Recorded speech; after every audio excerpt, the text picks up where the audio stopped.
Hello friends, S के career academy में आपका स्वागत है।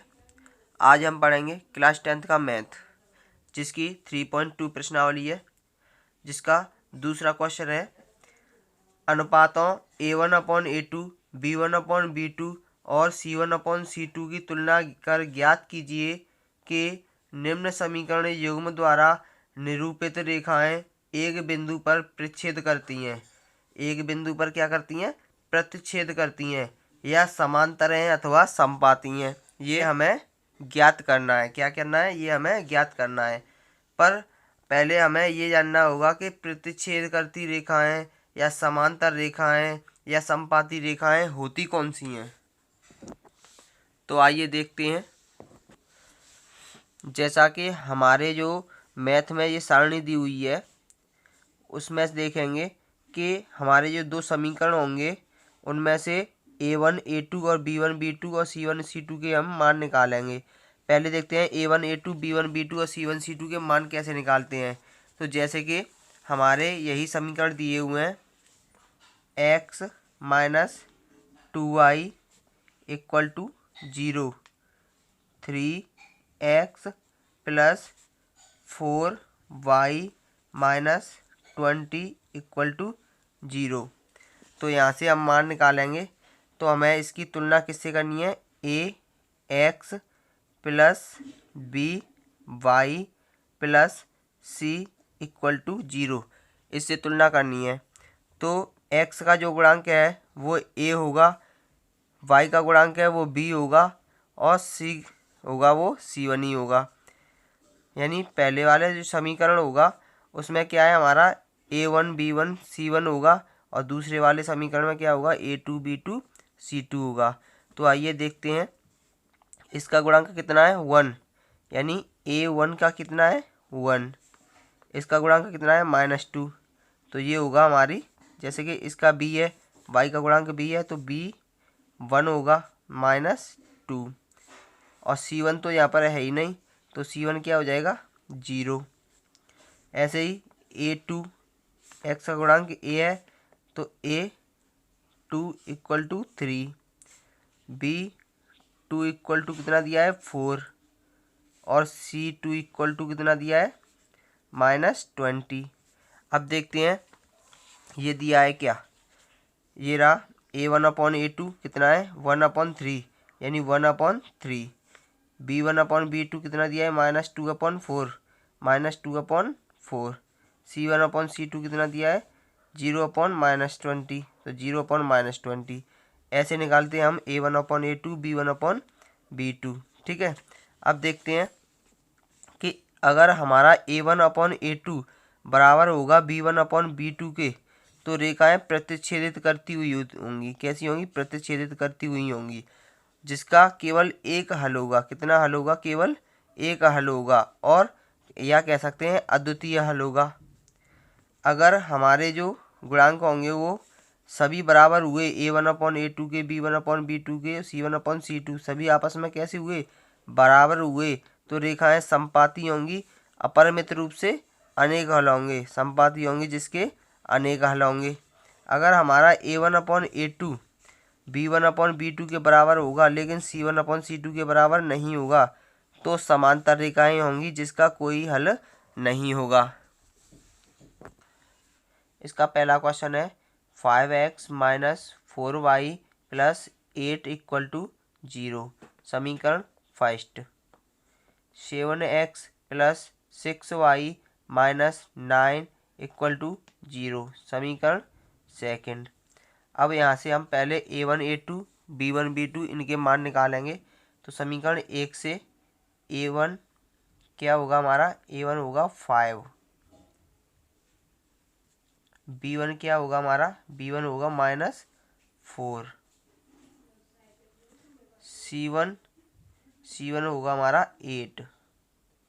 दूसरे समीकरण में 2 वाले होते हैं, यानी A2 क्या होगा हमारा? 7। B2 क्या होगा हमारा? 6 और C2 क्या होगा? -9। अब देखते हैं कि A1/A2 इक्वल टू कितना होगा 5/7। B1 अपॉन B2 इक्वल कितना होगा -4/6 और C1 अपॉन C2 इक्वल होगा 8/9। क्या इसमें से कोई आपको बराबर दिखाई दे रहा है? नहीं दे रहा है ना। तो हमारा क्या होगा A1 upon A2 not equal to B1 upon B2। तो जैसा कि मैंने आपको बताया था, अगर A1 upon A2 B1 upon B2 के बराबर नहीं होगा तो प्रतिच्छेद करती हुई रेखाएं होंगी। कैसी रेखाएं होंगी? प्रतिच्छेद करती हुई रेखाएं होंगी। तो हम लिखेंगे, क्या लिखेंगे? अतः रेखाएं एक बिंदु पर प्रतिच्छेद करती हैं। नेक्स्ट क्वेश्चन लिखेंगे। दूसरा क्वेश्चन है 9x प्लस 3y प्लस 12 बराबर 0।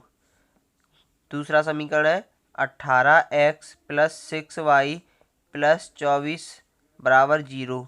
ये समीकरण फर्स्ट हो गया, ये समीकरण सेकंड हो गया। तो इस समीकरण में से हम A1, B1 और C1 के मान निकालेंगे। तो A1 बराबर कितना है 9, B1 बराबर कितना है 3 और C1 बराबर कितना है 12। A2 बराबर कितना दिया है 18, B2 बराबर कितना दिया है 6 और C2 बराबर कितना दिया है 24। यहाँ से हम मान निकालेंगे। A1 अपॉन A2 कितना दिया है 9/18। अगर इसका डिवाइड करेंगे तो कितना होगा 1/2। ऐसे ही B1 अपॉन B2 बराबर कितना दिया है 3/6। इसका डिवाइड करेंगे तो कितना होगा 1/2। ऐसे ही C1 अपॉन C2 देखेंगे तो कितना होगा 12/24। इसका भी डिवाइड करेंगे तो कितना होगा 1/2। यानी तीनों कैसे हैं? बराबर हैं। तीनों कैसे हैं? बराबर हैं। तो लिखेंगे A1 upon A2 equal to B1 upon B2 equal to C1 upon C2। जब तीनों बराबर होते हैं तो मैंने क्या बताया था, हमारे A1 upon A2 B1 upon B2 C1 upon C2 बराबर होते हैं तो रेखाएं कैसी होती हैं? समपाती रेखाएं होती हैं। कैसी होती हैं? समपाती रेखाएं होती हैं। तो लिखेंगे अतः रेखाएं समपाती हैं। नेक्स्ट क्वेश्चन है 6x minus 3y plus 10 equal to 0। 2x minus y plus 9 equal to 0। ये हो गया हमारा समीकरण फर्स्ट, ये हो गया समीकरण सेकंड। तो यहाँ से हम समीकरण फर्स्ट में से A1 का मान निकालेंगे तो कितना होगा 6, B1 का मान निकालेंगे तो कितना होगा -3 और C1 का मान निकालेंगे तो कितना होगा हमारा 10। A2 का मान निकालेंगे तो दूसरे समीकरण में 2 होगा, B2 का मान निकालेंगे तो -1 होगा और C2 का मान निकालेंगे तो 9 होगा। अब देखेंगे कि A1 अपॉन A2 कितना आ रहा है 6/2। B1 अपॉन B2 कितना आ रहा है -3/-1। इससे ये कैंसिल 3 बचा। C1 अपॉन C2 कितना है 10/9। क्या इसमें से आपको कोई बराबर दिखाई दे रहा है? इसे डिवाइड करेंगे तो 3 आएगा, इसका भी डिवाइड करेंगे तो भी 3 आएगा, लेकिन इसका कुछ नहीं आएगा। तो ये दोनों बराबर हैं। अतः हम लिखेंगे A1 upon A2 equal to B1 upon B2 not equal to C1 upon C2। ये तो दोनों बराबर हैं लेकिन ये बराबर नहीं है। ऐसी कंडीशन में हम क्या लिखते हैं? अगर A1 upon A2 B1 upon B2 के बराबर होता है पर C1/C2 के बराबर नहीं होता है। तो रेखाएं कैसी होती हैं? समांतर होती हैं। कैसी होती हैं? समांतर होती हैं। तो लिखेंगे अतः रेखाएं समांतर होंगी।